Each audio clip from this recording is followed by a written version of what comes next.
Hey, how's it going, everyone? My name is Derek Afasi. I'm the owner of Afasi Financial Group and RetireSharp.com.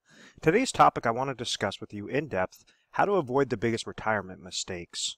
And first off, unveil what some of the biggest retirement mistakes are, show you what individuals typically do, how they fall victim to them, and then how they could avoid those mistakes, how they could make sure that they're covering their bases the correct way so that they have pure retirement confidence going forward, whether that is during your accumulation phase where you might be 5, 10, 15, 20 years out from retirement.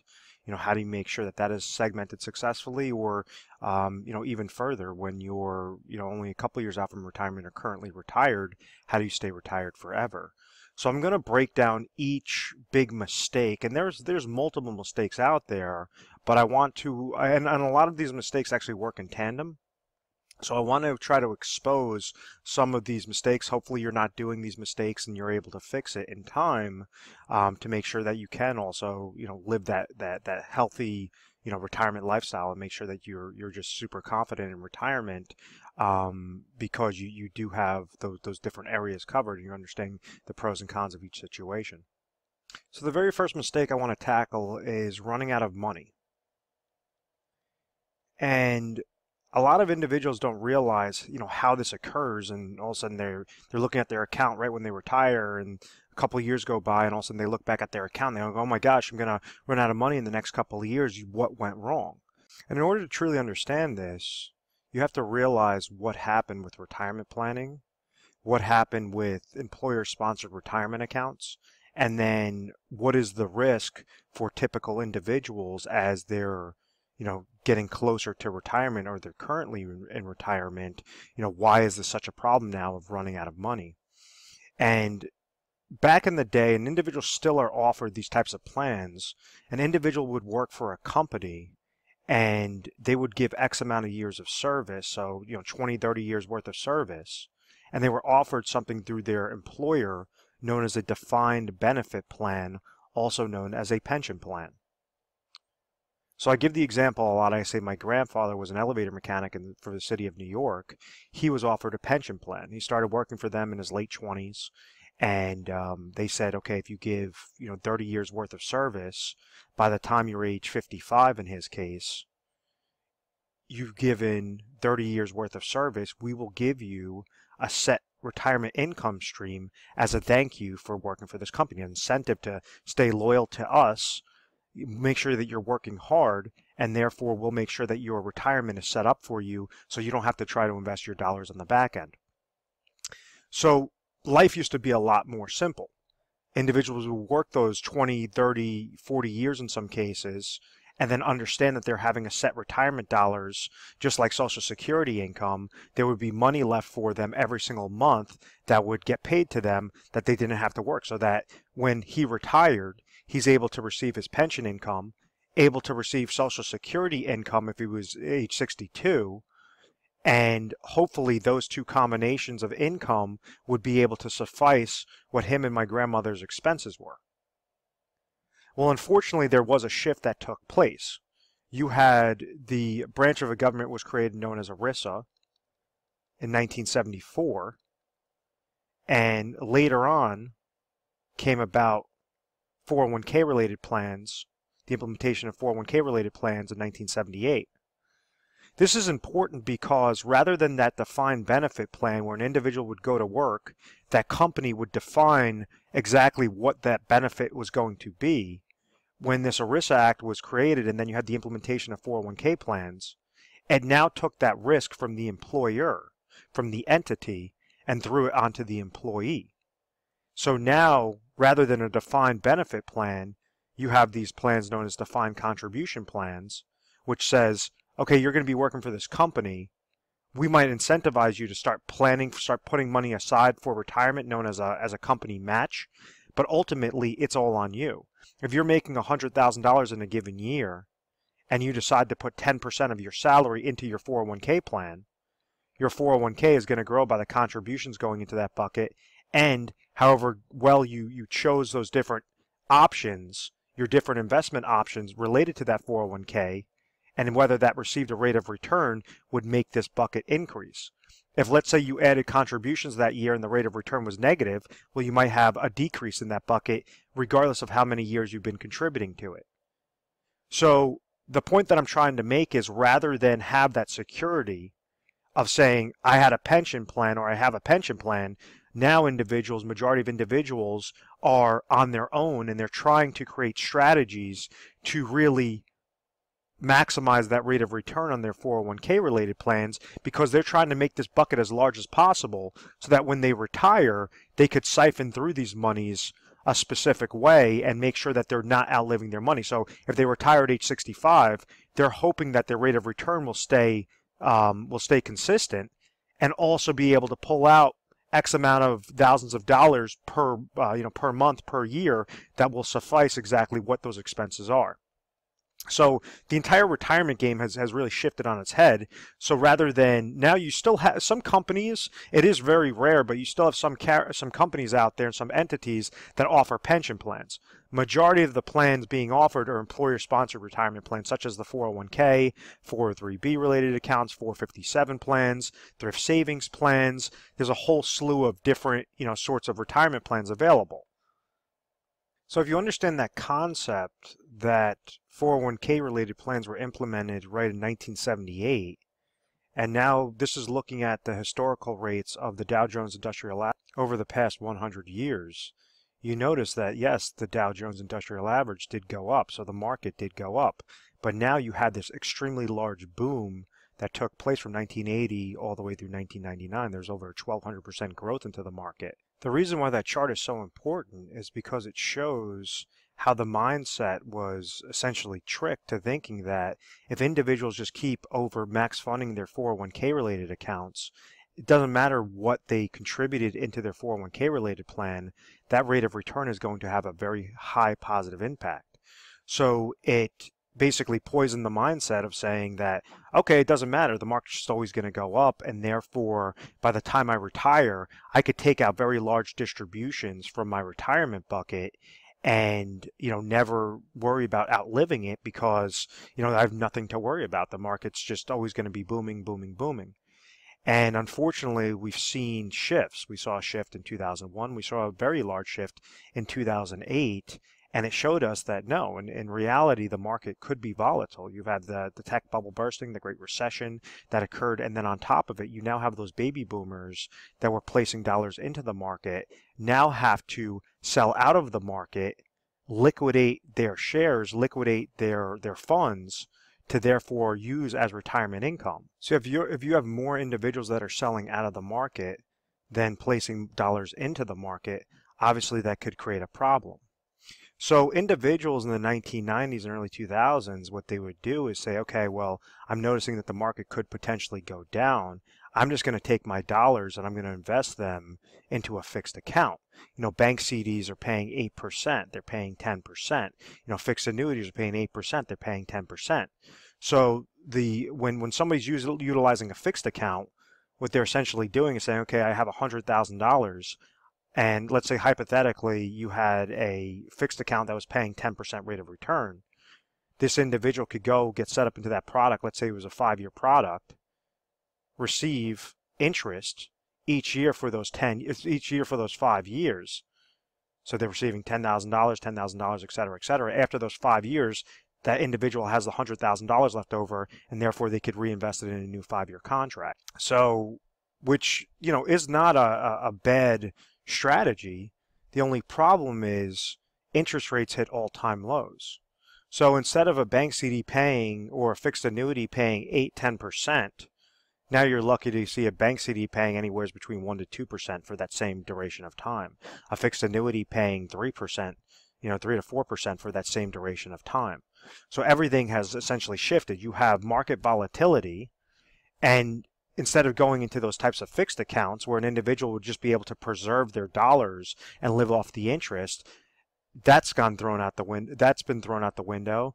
So now, there has to be a strategy in place. So what individuals try to do is they say, okay, well, this market thing, I remember having good growth. Maybe I'll just be a little bit more conservative and still invest in the market, and hopefully everything should work itself out. that hope is the big question mark, and that's where the first retirement mistake is outliving their money. And what I mean by that is a concept known as reverse dollar cost averaging. Let me clear off the screen. So what reverse dollar cost averaging does, it's a computation of negative aspects towards retirement accounts that is the leading cause to make individuals outlive their money. So if you take that example where an individual was investing their dollars in their 401k plan, and let's say they retire and they're 65 years old and they decide, okay, I want to start pulling monies from these accounts. Well, what do we understand are the negatives with those types of investment related accounts, whether this is a 401k or an IRA? It all comes down to that rate of return and other things, which are, if you think of this like the term of a bucket, there's little holes poked in the bottom of this bucket, and those little holes are known as fees. So like as an example, you have with an individual like 401k, you have 401k related fees, and typically 401ks have mutual funds in them with very expensive mutual fund related fees. Those are obviously two negatives. Those are the fees coming out of the bucket. Those are the little holes. When we add on a downward market loss like 2001, like 2008, that's going to further compound. That's equivalent to slicing this bucket. Then when you try to pull out income from this account, that's going to be a fourth negative.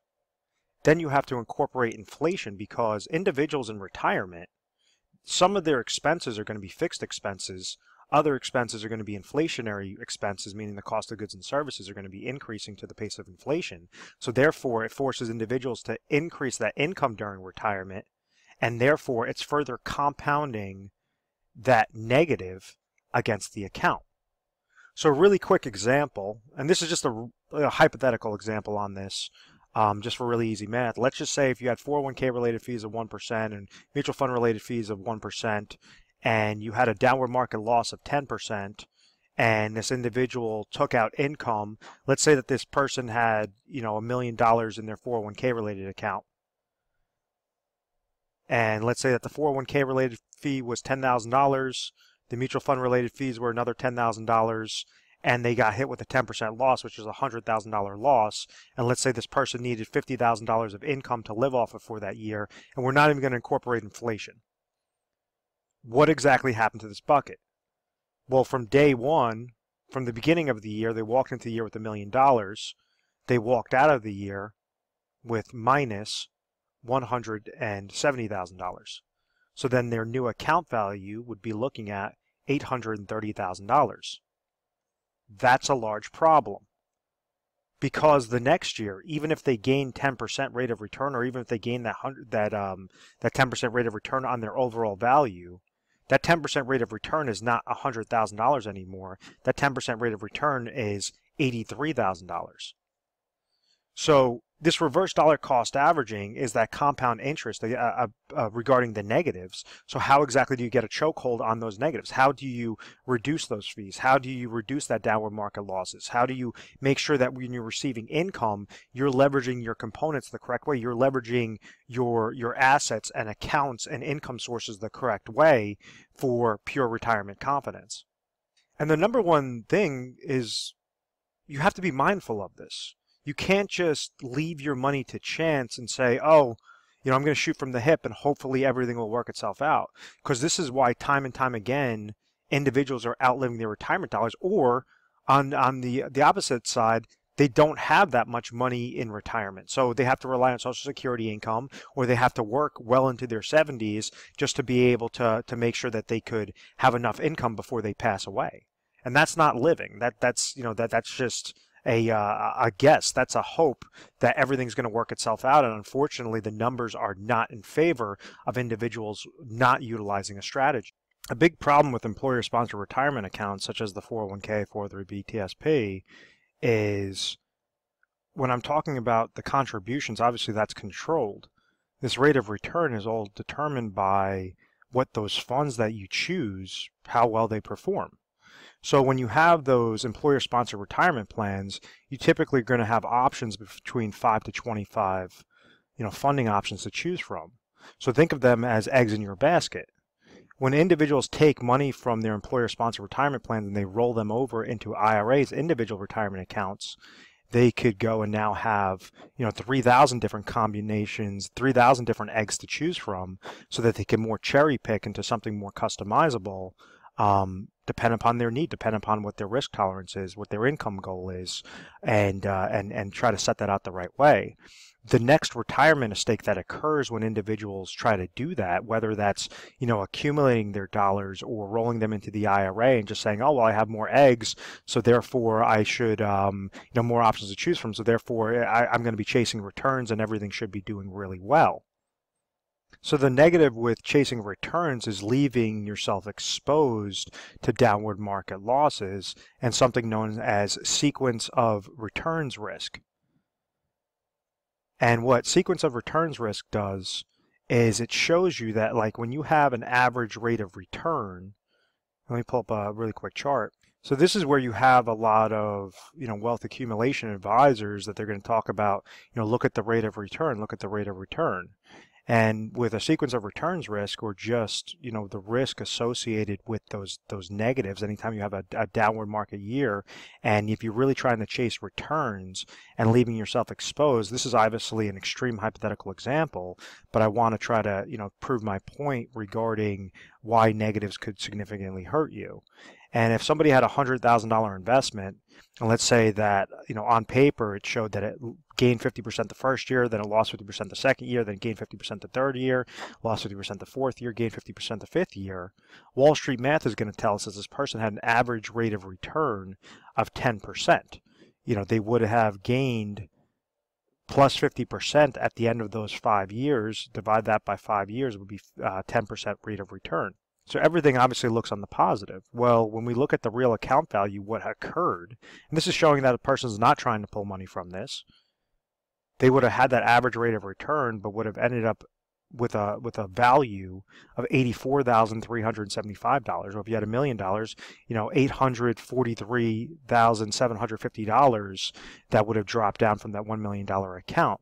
So that would have been a minus 15.625% rate of return in real numbers and real value. That's obviously a problem. So the most important thing, if you're trying to utilize your accumulation, or even when you're in retirement, you're trying to utilize a strategy to avoid reverse dollar cost averaging, above all else, you have to make sure to eliminate those negatives, to try to decrease or have some sort of safety net on there so that you're not having those large swings in the market. And there's a term that I always, or a kind of a phrase that I always say is, negatives in retirement can hurt far worse than gains could help you. And this is showing a chart that if you lost 10% of your portfolio in 1 year, it's going to take you an 11% rate of return just to get back to break even. If, let's say, you go further down, if you lost 30% in your portfolio, it's going to take you 43% just to get back to break even. If you lost 50% in your portfolio, it's going to take you 100% just to get back to break even. So above all else, you have to make sure that you have that safety net in place, or you have certain mechanisms in place to eliminate those negatives and make sure that you're getting that nice safety and consistent rate of return each and every year. Because in your retirement years, when you're not working, when you can't pump more dollars in there, and now you're trying to siphon this out, these are very large impacts, and you don't have that time horizon that maybe if you were in your 20s and your 30s and you had a significant impact or a significant downward loss to increase further. And that concept coincides with a term that I use for wealth accumulation, and I say that this is something that I read in a financial publication. It just always stuck with me, is the acronym of TIME. Stands for taxes, inflation, market losses, and expenses. And when you're accumulating, you want to make sure that your accounts are growing most tax efficiently, that you're beating out the pace of inflation rather than just throwing your money underneath a mattress, that above all else you're avoiding downward market losses.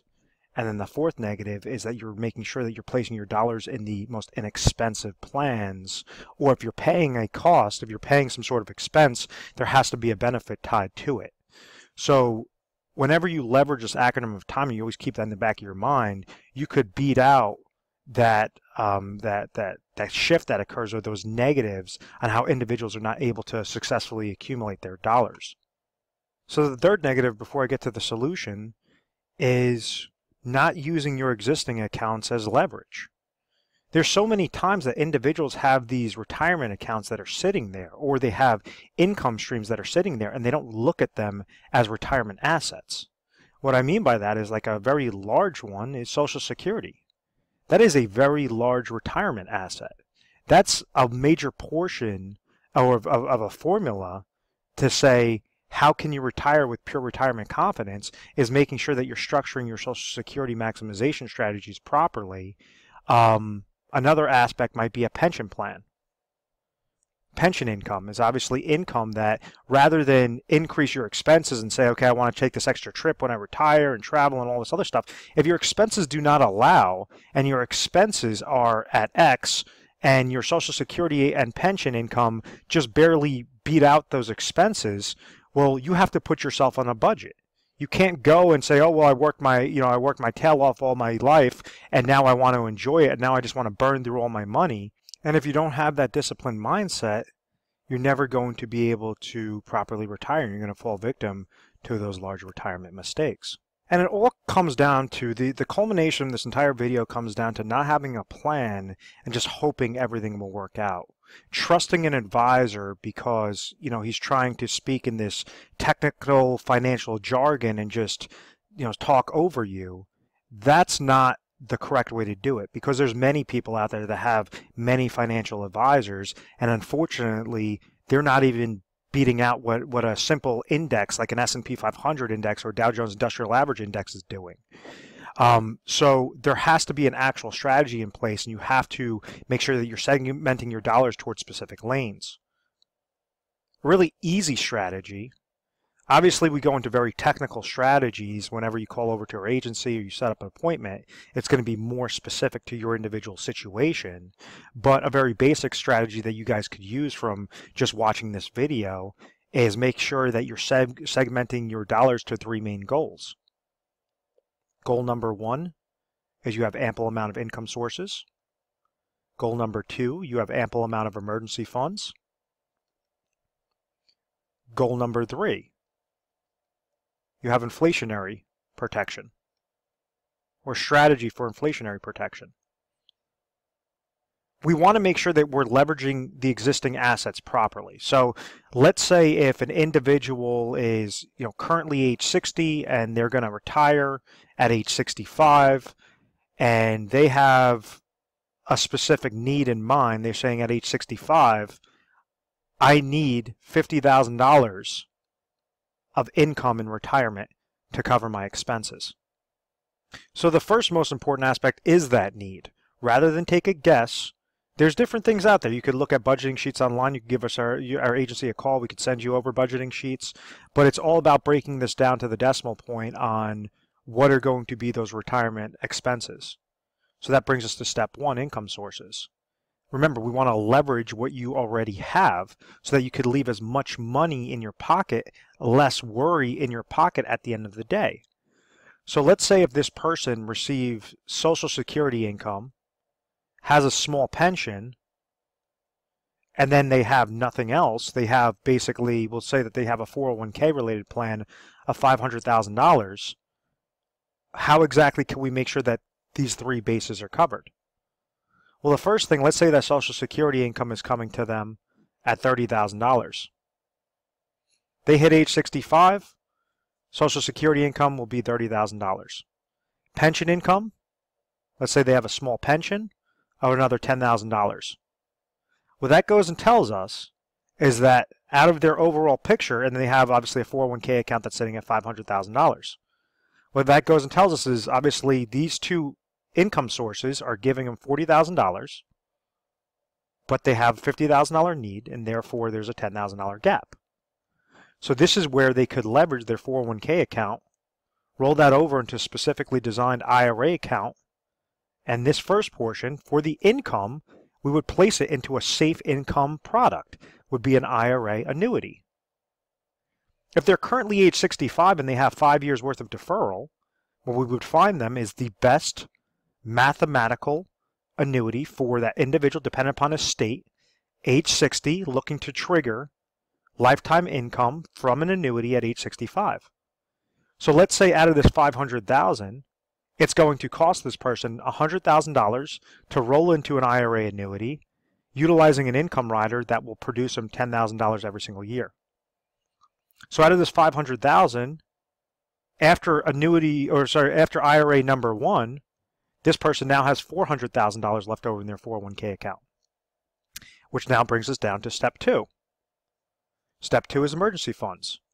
Rule of thumb is that an individual should have in between 6 to 12 months of emergency funds available to them at all times in case of a healthcare related expense, in case of some sort of emergency that could occur, even if something they want to take a trip or visit family or whatever that is, a death in the family, some sort of oh my gosh moment that occurs.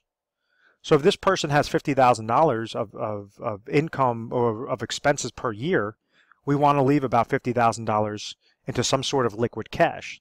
So maybe that means out of this $400,000, they take $50,000 and they place that into a money market IRA. So this is IRA number two, which is just with a money market. So it's not really going to gain, it's not going to lose. It's just something very safe, like a cash account that's sitting there that this individual could leverage as that type of emergency fund supplement. So now, rather than take the $500,000, and what happens is with a lot of insurance-related agents, what they try to do is say, oh, roll all $500,000 into an IRA annuity, and you'll be fine. You'll have more income than you know what to do with. That's not setting up a plan. That's not setting up a strategy. What that's doing is giving that advisor a nice large lump sum commission, and most likely you never hear from that guy after after months after he sold that to you, or after a year after they sold that to you. It's very, very common. We get these phone calls in every single day into the office of saying, yeah, my advisor set me up a couple of years ago. I never heard from him ever again. So first aspect, a new IRA number one is through an annuity. It's with a specifically designed hybrid annuity. IRA number two is $50,000 through a money market account. And now we have $350,000 left over that we could tie to inflationary protection. What exactly is inflationary protection? Let me clear this off a little bit. Well, we understand that when individuals usually have expenses in retirement, a portion of those are going to be fixed, a portion of those are going to be inflationary. So the cost of goods and services, milk, gasoline, different things, entertainment, are going to increase with the pace of inflation. That's why a house is more expensive today than it was 50 years ago. A car is more expensive today than it was 50 years ago. All these different things are obviously increasing towards that inflationary, towards that purchasing power risk. So therefore, we don't just want to leave it to chance. We want to make sure that you have a plan segmented specifically for that inflationary protection. You could go and leverage a specifically designed IRA account that tries to combat that reverse dollar cost averaging effect. What I mean by that is an IRA that's specifically designed to eliminate downward market losses, to eliminate fees, mutual fund related fees and advisor fees, and allow your money to have that compound interest effect in a positive direction, gaining when the market goes up, but making sure that you have a safety mechanism in place. If the market goes down, falls below 0%, you can never fall below 0%. So that might be one aspect, or you could leverage this towards a managed money route and make sure that you're segmenting dollars on not an emotional based plan, not trying to just go after return, but have something where you're eliminating downward market losses, but trying to really get a nice consistent rate of return. So you could roll that over into specifically designed IRA through managed money route. There's fee-based planners as opposed to retail-based planners.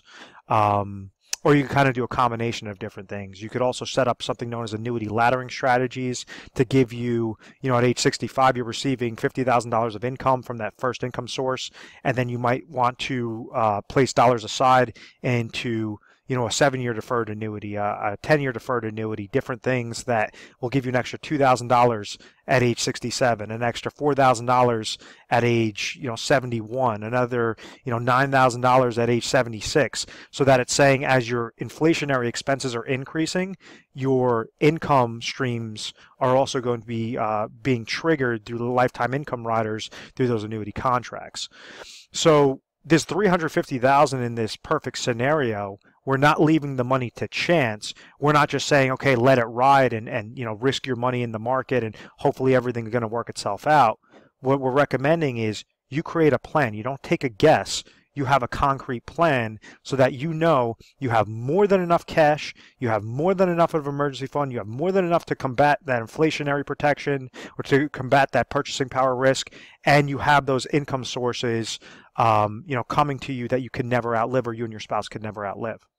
So in closing, if you found value in this video, feel free to give our 1-800 number a call. It's 1-800-566-1002. We offer 24/7 customer service. You would give us a call mornings, nights, weekends, holidays, whatever the case may be, and someone will take your call. From there, when you're speaking to the assistant, they're going to ask you your information. You might just say, I saw a video online about biggest retirement mistakes. I want to speak to a specialist. And then they're going to go and find the specialist that pertains specifically to this video. That's one way on how to do it. Another way, which is probably more efficient, is to go through our website, which is retiresharp.com or afasifinancial.com. They both take you to the same exact spot. And what you're going to see is a little icon on the bottom right-hand side of the screen where it says to schedule an appointment. So now you could actually put down notes, explain a little bit about your situation so that we can make sure the correct specialist is there available to, sit down with you on the appointment. It syncs it to our calendar. So we have a lot of different open availability regarding the different specialists that you'll be dealing with. And, we'll make sure that that person will give you a call at that specific point in time. What you can expect when dealing with a specialist is to not feel rushed, is to really, have somebody that's asking you questions to try to figure out what your current situation is. Where are you right now at point A? Where do you want to be at point B? What do you have in place? Can you get from point A to point B successfully? Sometimes you can, and we would just say, hey, as a further confirmation, congratulations, you're all set, everything looks perfect. Other times it might just be slight tweaks that you have to make in order to have that slight tweak will have a very large impact and a very large impact on that overall success. So understand, avoid the negatives, avoid the biggest retirement mistakes. I really hope that you found value in this.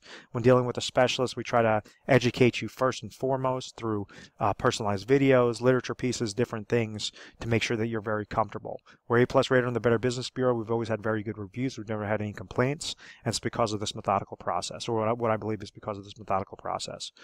Thank you very much for watching this video, and please make sure to subscribe to our YouTube channel, Retire Sharp, so you can have access to the most updated videos. Thanks so much, guys.